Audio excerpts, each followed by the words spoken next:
kukubali, akiongozwa pale na mkuu wa kitengo cha usalama county, Director John Otido.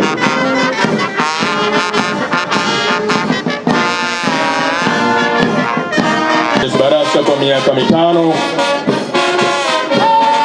ikiwa ni mwaka 2023 hadi 2027. Ni kamanda wa kikosi hicho chako, Inspector William Malama. Counties have repeated threats to shut down counties by next week following delays by the national government to release the equitable share of revenues.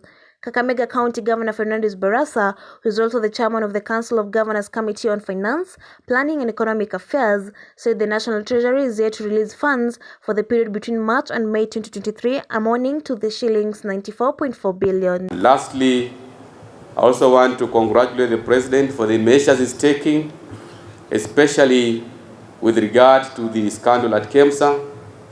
This manifesto or the plan we are launching today, especially on matters healthcare, cannot be achieved if we have governance issues with KEMSA.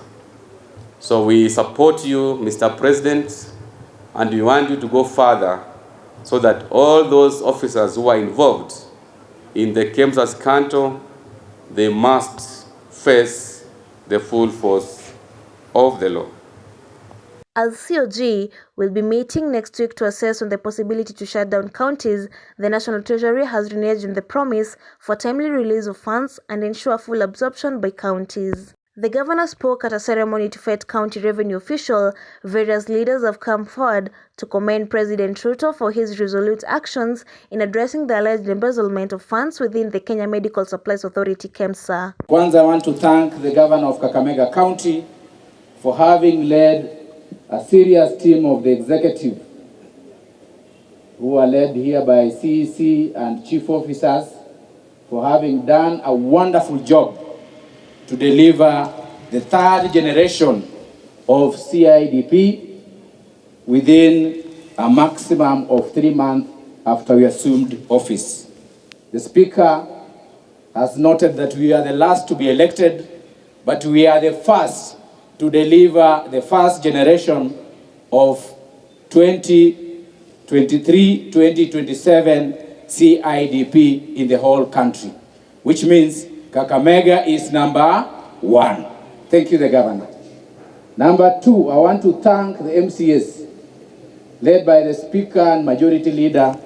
You did a wonderful job in the Assembly to approve this integrated development plan within the shortest time period to give the executive time now to implement.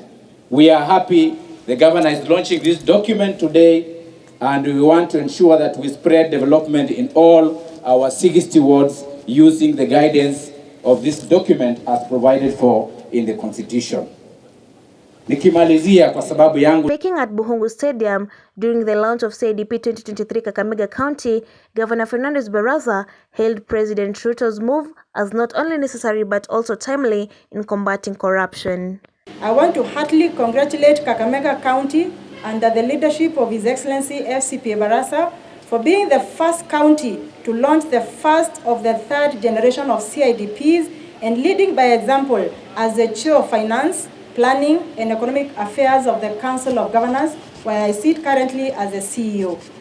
This is a remarkable step as the CIDP is a critical document that sets a basis for budgeting, resource mobilization, and performance management in the county for the next 5 years. Additionally, the integrated plan unlocks the development potential of this county that prides itself as a green jewel. The CIDP, coupled with the vision of His Excellency the Governor, as contained in his manifesto, will see the county make great strides towards prosperity and help realize the fruits of devolution as envisaged in our Constitution of 2010. Barasa's sentiments were echoed by his deputy, Mr. Ayub Savula, and the deputy governor of Kisumu County, Dr. Matthew Sowili. I also want to join my brother, the deputy governor of Kakamega, in stating here that yes, health is a devolved function, and we support the purge that we saw in KEMSA, but also that we are supporting the Honorable CS Susan Akumicha, whom I worked with in the private healthcare sector.